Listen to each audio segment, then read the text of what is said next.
আমরা হিন্দুদেরকে যেমন ভাবে এই দেশের স্বাধীনতা দিয়েছি, খ্রিস্টানদেরও এই দেশের স্বাধীনতা রয়েছে, তেমনি ভাবে বৌদ্ধ নাসারা সবার এই দেশের স্বাধীনতা রয়েছে। কিন্তু আজকে আমরা দেখতে পারতেছি মুসলমানদেরই, যারা এই দেশের সংখ্যাগরিষ্ঠ, এই মুসলমানদেরই আজকে স্বাধীনতা নাই। আজকে মুসলমানরা আমাদের তাহির হুজুর গতকালকে ব্রাহ্মণবাড়িয়ার মধ্যে কথিত কৌমি সন্ত্রাসীদের দ্বারা আক্রমণের শিকার হয়েছে। আমি বলবো যে শুধু আজকে তাহির হুজুর নয়, এই দেশ প্রত্যেকটা মানুষের দেশ, কারো বাপের দেশ এই বাংলাদেশ না। সকলের এই দেশে সমানভাবে স্বাধীনভাবে বসবাস করার অধিকার রয়েছে। আজকে শুধু তাহির হুজুর নয়, পরবর্তীতে যদি আপনারা সুন্নি কোনো আলেমের উপরে আবারও আক্রমণ করার চেষ্টা করেন, সারা দেশে দুর্বার আন্দোলন করে তোলা হবে। আজকে শুধু তাহির হুজুর নয়, ভারতের মধ্যে যেভাবে আমার রসুলকে নিয়ে কটূক্তি করা হয়েছে, আজকে যদি সেই কুলাঙ্গার বাংলার জমিনে থাকতো, আমরা বাংলাদেশ থেকে তার তীব্র প্রতিবাদ জানাই। আর যদি ভবিষ্যতে বাংলাদেশে কোনো মায়ের বেটা যদি আমার নবীর বিরুদ্ধে কটূক্তি করার সাহস করে, আমরা সকলে ঐক্যবদ্ধ হয়ে তার গর্দান নামিয়ে দেব। পাবো না, কথা কোন ঠিক কিনা? ভারতের জমিনে রাসূলকে নিয়ে কটূক্তি করে আমরা তা মুসলমান তা মানতে পারি না।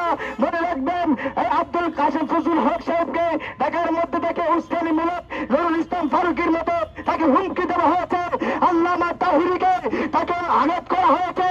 আমরা এখানে বলতে চাই, 1971 স্বাধীনতার আন্দোলন, 1969 গণঅভ্যুত্থান, 1952 স্বাধীনতার আন্দোলন, সেই দিন থেকে আমাদের পিতামাতা আমাদেরকে রক্ত দেওয়া শিখিয়েছে।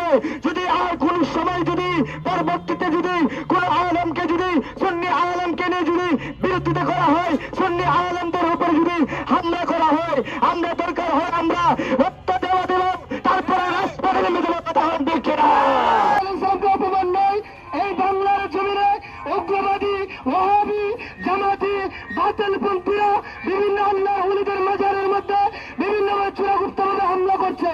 শুধু তাই না, সুন্নি আলেমদের উপরে বিভিন্ন জায়গার মধ্যে হামলা করছে।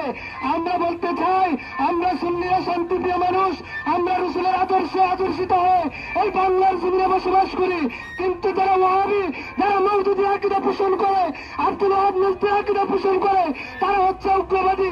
তারা মাদ্রাসা থেকে, প্রতিষ্ঠান থেকে উগ্রবাদী শিক্ষা গ্রহণ করে তারা সুন্নি আলেমদের উপরে হামলা করতেছে, মাজারে হামলা করতেছে।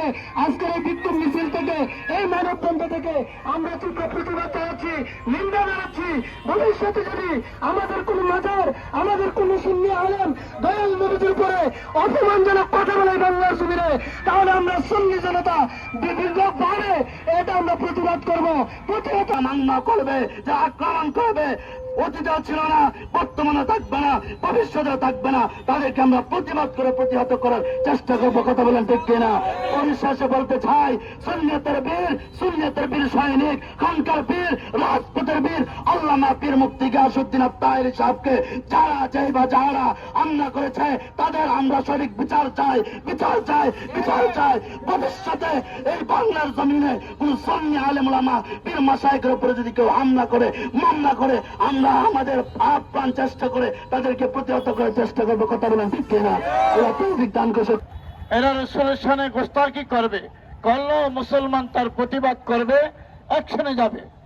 কিন্তু মুসলমান হয়ে যদি আমার নবীর শানে গোস্তাকি বেয়াদবি করে, নবীকে তামারত থেকে নিকৃষ্ট লেখে, নবীর ইলমকে গরু গাধার সাথে তুলনা করে, আমার নবীর মিলাদকে হিন্দুদের কৃষ্ণের সাথে যারা তুলনা করে, এরা তো ওই আপনার হিন্দু পরিহিত থেকে আরো নিকৃষ্ট, ঠিক না বেঁচে?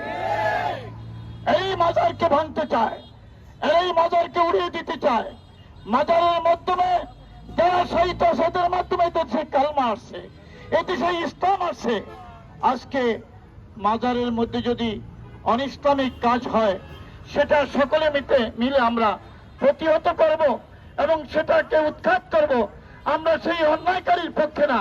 কিন্তু বিরোধীকে নিয়ে যারা আপনার খারাপ কথা বলতেছে, আমরা এখন থেকে তাদের বিরুদ্ধে